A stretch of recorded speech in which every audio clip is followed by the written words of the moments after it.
जय श्री कृष्ण, जय श्री राम। दुर्गा सप्तशती का 12वां अध्याय का कथा हिंदी में। देवी के चरित्र के पाठ का महात्म्य। माँ कहती है कि मैं 3 नेत्रों वाली दुर्गा देवी का ध्यान करती हूँ। उनके श्री अंगों की प्रभा बिजली के समान है। सिंह के कंधे पर बैठी हुई भयंकर प्रतीत होती है। हाथों में तलवार और ढाल लिए हुए अनेक कन्याएं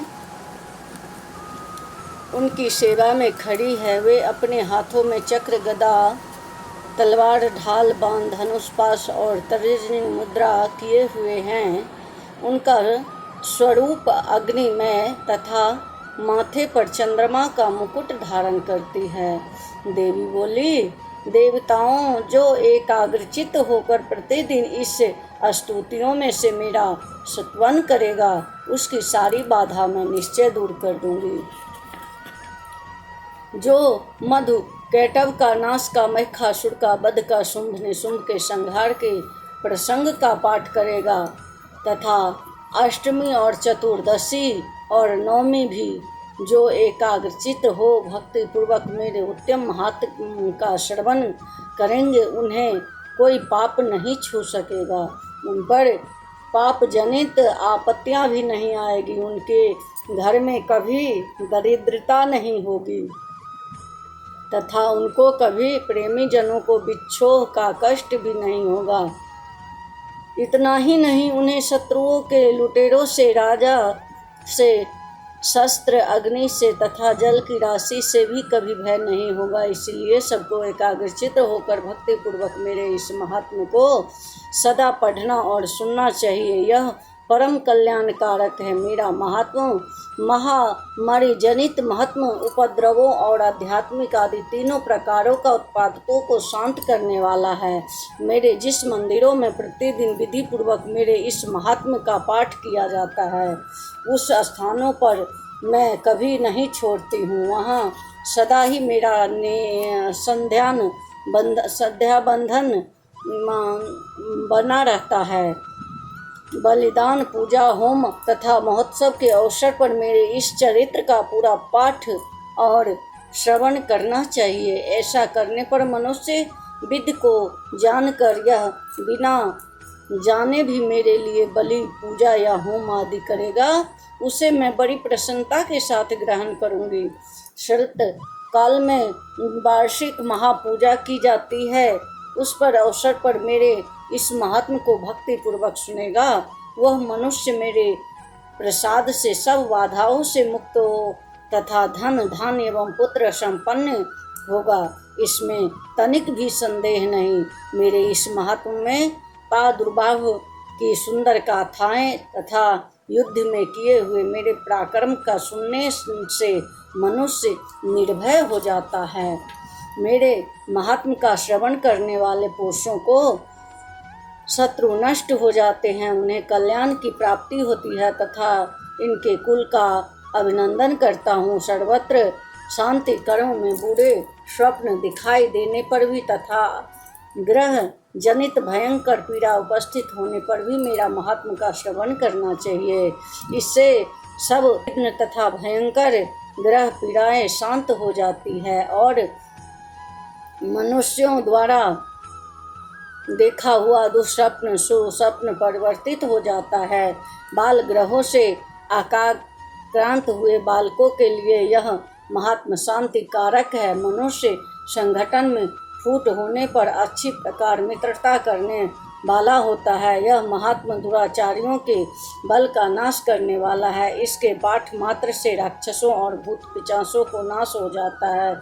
मेरा यह सब महात्म्य की प्राप्ति करने वाला है। पशु, पुष्प, अर्घ, धूप, दीप, गंध आदि उत्तम सामग्रियों द्वारा पूजन करेंगे। ब्राह्मणों को भोजन कराने से, होम करने से, प्रतिदिन अभिषेक करने से, नाना प्रकार के अन्य भोगों अर्पण करने से, दान देने से आदि से 1 वर्ष तक मेरी आराधना की जाती है और उससे मुझे इतनी प्रसन्नता होती है, उतनी प्रसन्नता मेरे इस उत्तम चरित्र का एक बार श्रवण करने मात्र हो जाती है।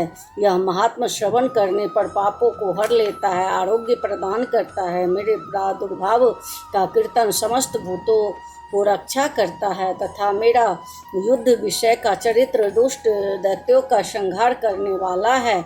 इसके श्रवण करने पर मनुष्यों को शत्रुओं का भय नहीं रहता है। देवताओं, तुमने और ब्रह्म ऋषियों में जो मेरी स्तुति है तथा ब्रह्मा जी की जो स्तुति है, वे सभी कल्याणमयी बुद्धि प्रदान करते हैं। वन में, मार्ग में अथवा दानव से घिरे जाने पर, निर्जन स्थान में लुटेरों दानव दाव में पड़ जाने पर या शत्रुओं से पकड़े जाने पर अथवा जंगल में सिंह, व्याध आदि जंगली हाथियों को पीछा करने पर, कुपित राजा के आदेश से बध या बंधन के स्थान में ले जाने पर अथवा महासागर में नाव पर बैठने के बाद भारी तूफान से नाव का डगमग होने पर, यह अत्यंत भयंकर युद्ध में शस्त्रों का प्रहार होने पर अथवा दैवना से पीड़ित होने पर कि बहुना सभी भयानक बाधाओं को उपस्थित होने पर भी मेरे इस चरित्र का स्मरण करता है, वह मनुष्य संकट से मुक्त हो जाता है। प्रभाव से सिंह आदि हिंसक जंतु नष्ट हो जाते हैं तथा लुटेरे और शत्रु भी मेरे चरित्र का स्मरण करने से पुरुष से दूर भागते हैं। ऋषि कहते हैं, यो कहकर प्रचंड पराक्रम वाली भगवती चंडिका सब देवताओं से देखते देखते वह अंतर ध्यान हो गई। फिर समस्त देवताओं शत्रुओं को मारे जाने से निर्भय हो पले की भांति यज्ञ भाग का उपभोग करते हुए अपने अपने अधिकार का पालन करने लगे। संसार का विध्वंस करने वाला महाभयंकर अतुल पराक्रमी देव शत्रु शुभ महाबली निशुंभ युद्ध में देवी द्वारा मारे जाने पर शेष दैत्य पाताल लोक में चले गए। आए राजन, इस प्रकार भगवती अंबिका देवी का नित्य होती हुई भी पुनः पुनः प्रकट होकर जगत की रक्षा करती है। वे ही इस विश्व की मोहित करते हैं, वे ही इस जगत को जन्म देती है। वही प्रार्थना करने पर संतुष्ट हो विज्ञान एवं समृद्धि प्रदान करती है। राजन, महाप्रलय के समय महामारी का स्वरूप धारण करने वाली वे महाकाली इस समस्त ब्रह्मांड में व्याप्त है। वही समय पर महामारी होती है और वही संज्ञा अजन्मा होती है। वही सृष्टि के रूप में प्रकट होती है। वही सनातनी देवी समय अनुसार संपूर्ण भूतों की रक्षा करती है। मनुष्यों के अभ्युदय के समय वे ही घर से लक्ष्मी स्वरूप स्थित हो उन्नति प्रदान करती है और वही भाव के समय दरिद्रता बनकर विनाश का कारण होती है। पुष्प, धूप और गंध आदि से पूजन करके उनकी स्तुति करने से धन, पुत्र, धार्मिक बुद्धि का उत्तम गति प्रदान करती है। बोलिए जय श्री कृष्णा, जय श्री राम।